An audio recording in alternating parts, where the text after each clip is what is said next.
Bon dimanche à chacun et à chacune d'entre vous. Aujourd'hui, 24 mai, c'est la fête de l'Ascension du Seigneur.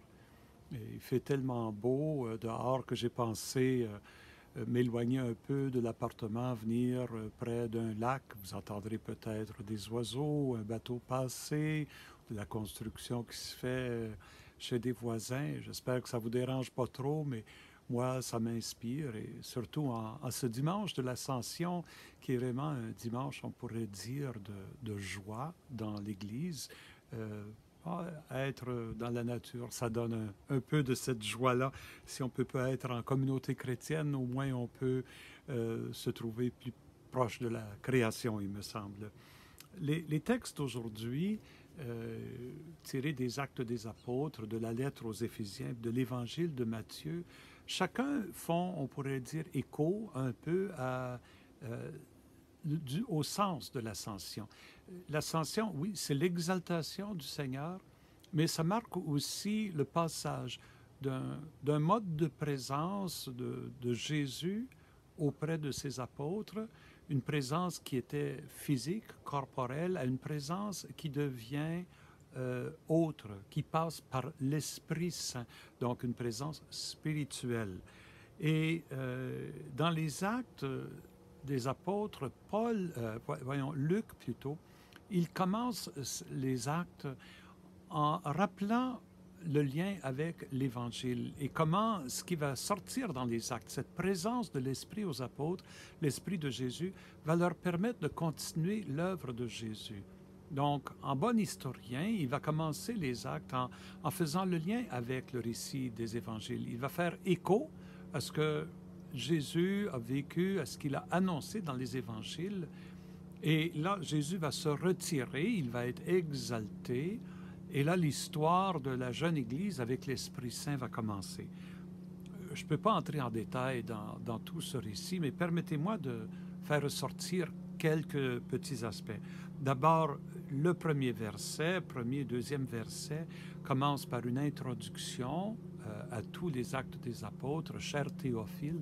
En passant, le mot Théophile, c'est peut-être une vraie personne, un vrai lecteur de Luc, mais Théophile en grec veut dire ami de Dieu. Est-ce que ce n'est pas chacun et chacune d'entre nous? Certainement, le nom, si c'est le nom d'une vraie personne, c'est un nom providentiel. Ça semble vouloir dire que le texte, il est pour nous tous. Et justement, il commence en rappelant que dans son premier livre, dans son évangile, il a parlé de tout ce que Jésus a fait et enseigné. Jusqu'au jour où, après avoir par l'Esprit Saint donné ses instructions aux apôtres qu'il avait choisis, et qu'il s'était présenté avec eux après sa passion durant 40 jours. Comme je l'ai déjà dit, 40 jours, c'est un certain temps, un laps de temps où il a été présent pour leur parler du royaume de Dieu. Et on voit la continuation, les évangiles, avant sa mort, Jésus parlait du royaume, il continue à parler et les apôtres maintenant vont devenir les prédicateurs de ce royaume-là. Et l'introduction s'ouvre, on pourrait dire même dans la suite, Jésus continue à faire référence à ce qu'il a vécu avant sa mort. Donc, au cours d'un repas, il leur donne alors de ne pas partir, de ne pas quitter Jérusalem, mais d'y attendre la promesse du Père. Cette promesse, il cite Jésus, cette promesse, vous l'avez entendue de ma bouche, Jean lui a baptisé avec l'eau, vous, c'est dans l'Esprit Saint que vous serez baptisés d'ici quelques jours. Donc ici, il fait référence à son baptême avec Jean, mais un nouveau baptême qui vient dans l'Esprit Saint. Les apôtres, à ce moment-là, posent une question. Est-ce que c'est maintenant que tu vas restaurer le royaume pour Israël? Qu'est-ce qui va arriver à Israël? Eh bien, dans les actes, on va le voir, Israël est appelé à ouvrir, on pourrait dire, sa tente, à accueillir toute l'humanité dans cette visitation que Dieu accomplit à travers son Messie Jésus, qu'il a ressuscité d'entre les morts. Nous savons que pas tous les Juifs vont accepter ce message-là, seulement quelques-uns. Mais la réponse de Jésus laisse un peu dans le mystère ce qui va arriver à Israël. Il ne vous appartient pas de connaître les temps et les moments que le Père a fixés dans son autorité. Mais il se tourne vers les apôtres et dit, même si vous ne savez pas, si vous n'avez pas la réponse à tout, n'inquiétez-vous pas de ne pas tout savoir. Ce qui est important, c'est que vous allez recevoir une force quand l'Esprit Saint viendra sur vous. Vous serez alors mes témoins. Et il dit, vous serez mes témoins à Jérusalem, dans toute la Judée et les Samaries, jusqu'aux extrémités de la terre. L'Esprit Saint est présenté comme une force. Et cette force, à ce moment-là, on va entendre cet écho-là dans la deuxième lecture, dans l'Évangile de l'Esprit Saint comme une force. Et évidemment, en parlant d'être témoin à Jérusalem, dans la Judée et les Samaries, jusqu'aux extrémités de la terre, Jésus, plutôt Luc est en train de se servir de cette phrase-là de Jésus comme le plan de tous les actes des apôtres. Vous qui me suivez depuis le début du temps de Pâques, dans mes commentaires quotidiens, vous savez comment les actes des apôtres commencent à Jérusalem, s'étend ensuite au reste de la Judée, à la Samarie et éventuellement à l'extérieur de la Judée pour se rendre jusqu'à Rome. On n'est pas rendu là encore dans notre lecture des actes, mais ça s'en vient. Et avec ces paroles, tandis que les apôtres le regardaient, il s'éleva et une nuée vint le soustraire à leurs yeux. On aimerait bien avoir plus de détails, hein, qu'est-ce qui est arrivé. Une phrase très discrète pour parler de l'exaltation du Fils. Mais la nuée semble représenter la gloire de Dieu. Hein. Au Sinaï, lors de la première alliance, il y avait cette nuée au Sinaï. Dans le temple, il y avait souvent une nuée qui couvrait le temple. C'était le signe de la gloire de Dieu. Et ici, ce qu'on peut comprendre, c'est que Jésus entre dans le mystère de Dieu. Il n'y a rien à voir avec les yeux du cœur. Mais on voit que eux, les apôtres, continuent à fixer le ciel, où Jésus s'en alla. Et voici que deux hommes qui se tenaient debout, deux hommes en blanc, qui leur dirent, « Galiléens, pourquoi restez-vous là à regarder vers le ciel ?» Luc, dans le récit de la tombe, des femmes qui vont à la tombe de Jésus le matin de Pâques et qui cherchent dans la tombe, deux hommes en blanc vont leur apparaître et vont leur dire « Pourquoi cherchez-vous le vivant parmi les morts ?» Il n'est pas ici à aller l'annoncer aux apôtres. Et ici, ces deux hommes, peut-être ce sont les mêmes, disent aux apôtres « Pourquoi gardez-vous vers le ciel ?» Jésus reviendra de la façon qu'il s'en est allé. Ils annoncent ainsi sa venue dans la gloire au dernier jour. Mais vous, c'est clair que, sous-entendu, Jésus vous a dit que vous devez attendre à Jérusalem l'Esprit et ensuite vous deviendrez témoins. Comme les femmes ont été témoins pour les apôtres vont devenir témoins pour le monde entier. Voilà un peu tout, quelques commentaires au sujet de la première lecture. La lettre aux Éphésiens, la deuxième lecture, nous sommes au premier chapitre d'Éphésiens, versets 17 à 23. Et ça, ici, c'est une prière. Puis la prière, on va rentrer dans la prière. Paul commence avec cette belle prière pour ses lecteurs. Que le Dieu de notre Seigneur Jésus-Christ, le Père dans sa gloire, vous donne un esprit de sagesse. Qu'il vous donne l'esprit. Donc, on voit l'écho à cette promesse de l'esprit que Jésus fait aux apôtres. Paul prie que cet esprit-là soit en chacun et à chacune de nous. Qu'il vous donne un esprit de sagesse qui vous le révèle et vous le fasse vraiment connaître. Saint Jean, si vous avez suivi mes commentaires sur l'Évangile de Jean depuis quelques semaines, Jésus s'évertue le soir avant de mourir à dire comment l'Esprit nous aide à connaître Jésus et nous révèle l'amour du Père. Et qu'il ouvre à sa lumière les yeux de votre cœur. Quelle belle expression! Les yeux de votre cœur qui soient ouverts à sa lumière. Les apôtres, eux autres, regardaient le ciel. Non, arrêtez de regarder le ciel. Vous allez trouver Jésus autour de vous maintenant, avec vous, en vous. Ne regardez pas vers le ciel, mais ce n'est pas avec les yeux de la tête qu'on le voit, c'est avec les yeux du cœur. Et ainsi, vous saurez quelle espérance, Paul, il nomme trois choses qu'on va savoir. Quelle espérance vous ouvre son appel, la gloire de l'héritage que vous partagez et la puissance incroyable qu'il déploie pour nous les croyants. l'espérance.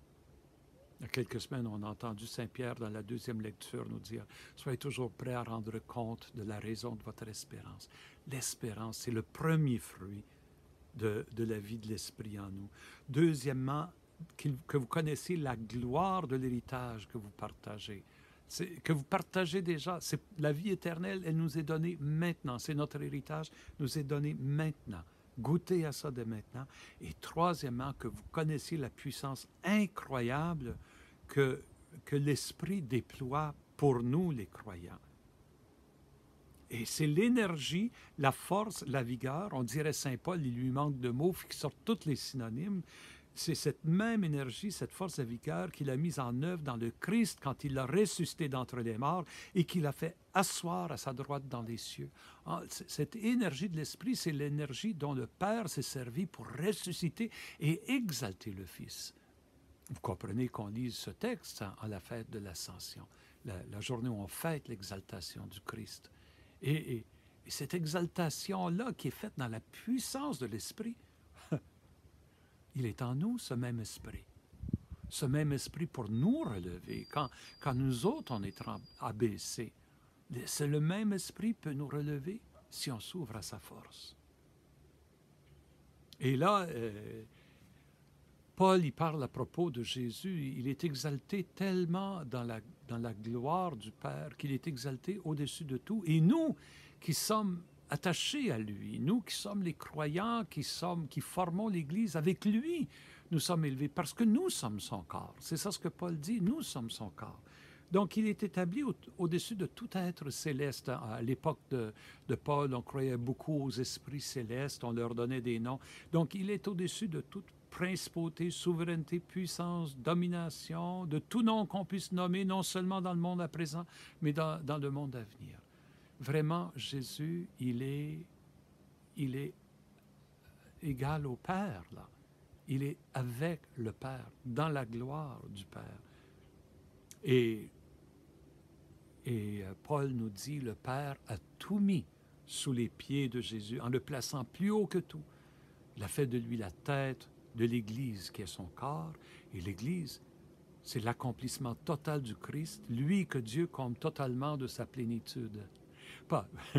Peut-être pas l'Église telle qu'on la connaît maintenant, mais l'Église telle qu'elle est dans le plan de Dieu, telle qu'elle devra être à la fin des temps, rassemblant toute l'humanité dans la plénitude de l'amour de Dieu. C'est une vision extraordinaire, je ne sais pas quel mot, sublime, que Paul nous présente aujourd'hui, parce qu'il essaie il nous invite à entrer dans le plan de Dieu et de voir où est-ce qu'on s'en va avec la résurrection et l'ascension de Jésus. L'exaltation du Fils, c'est notre exaltation en acte, en puissance plutôt, et qui se réalisera, nous le croyons, lors de la venue du Christ dans la gloire. Et enfin, l'évangile de Matthieu qui nous raconte aussi la dernière rencontre de Jésus avec ses apôtres. Matthieu puise dans une tradition différente de celle de Luc. Luc, sa tradition, c'est que cette dernière rencontre-là a eu lieu à Jérusalem. Matthieu, la dernière rencontre a eu lieu en Galilée. Il y a peut-être eu plusieurs rencontres et à Jérusalem et à Galilée, dépendant des traditions qui ont été reçues par les évangélistes, il les raconte. Matthieu ne raconte pas l'exaltation, l'ascension de Jésus, mais écoutez ce qu'il dit. En ce temps-là, les 11 disciples s'en allèrent en Galilée, à la montagne où Jésus leur avait ordonné de se rendre. Quand ils le virent, ils se prosternèrent, mais certains eurent des doutes.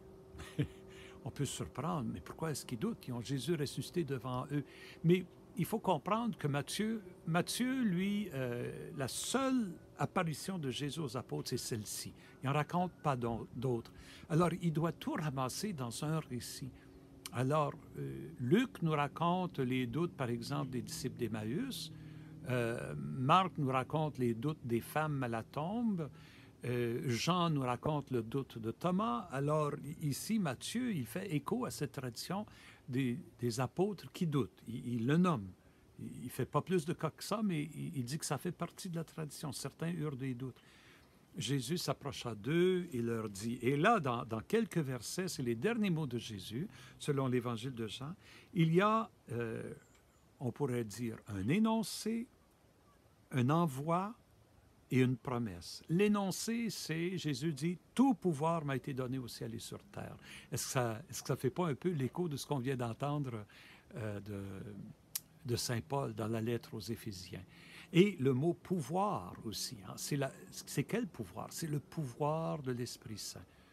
Voilà, dans l'évangile de Matthieu, Matthieu n'explique pas que Jésus transmet ce pouvoir-là à ses apôtres, mais c'est sous-entendu dans la mission qu'il leur donne maintenant, c'est dans ce pouvoir-là qu'il les envoie en mission. Luc va raconter comment les apôtres ont reçu ce pouvoir-là, l'Esprit, à la Pentecôte. Nous lirons ça la semaine prochaine. Matthieu fait juste le nommer. Jésus a tout le pouvoir qu'il lui faut. Alors là, deuxième chose, l'envoi. Allez, trois choses, il dit, de toutes les nations, faites des disciples, baptisez-les au nom du Père et du Fils et du Saint-Esprit, apprenez-leur à observer tout ce que je vous ai enseigné. Donc, faites des disciples, baptisez-les au nom du Père, du Fils et du Saint-Esprit. C'est la première fois qu'on entend les trois noms nommés d'une façon aussi claire. Nous, nous sommes habitués, on fait notre signe de croix au nom du Père, du Fils et du Saint-Esprit. On commence la messe comme ça, on finit la messe comme ça. Mais c'est extraordinaire quand même comme formulation, parce que le nom, il est au singulier, mais on nomme trois noms. Au nom d'un, on ne dit pas au nom au pluriel, un nom. Mais le nom a trois personnes, Père, Fils et Esprit. C'est un peu, dans une petite phrase, déjà, le mystère de la Trinité qui nous est annoncé. Et baptisez-les au nom du Père, du Fils et de l'Esprit. Apprenez-leur à observer tout ce que je vous ai commandé dans l'Évangile de Matthieu. Jésus, il enseigne beaucoup comment le suivre, comment être ses disciples. Apprenez-leur à garder tout ça. Saint Jean l'a vu dans les dernières semaines, il résume ça à croire en Jésus comme l'envoyé du Père et à nous aimer les uns les autres. Et moi, je suis avec vous tous les jours jusqu'à la fin du monde. C'est la promesse de Jésus.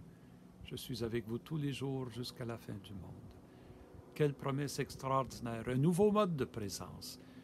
Pas la présence physique, mais la présence spirituelle. Grâce à l'Esprit Saint, Jésus demeure tout proche de nous. Saint Jean nous dit, il demeure en nous avec le Père.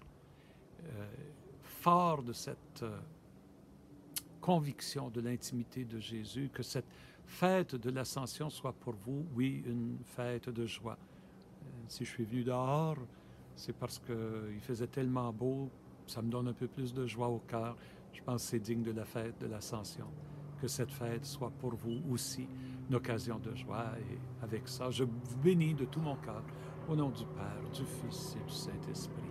Amen.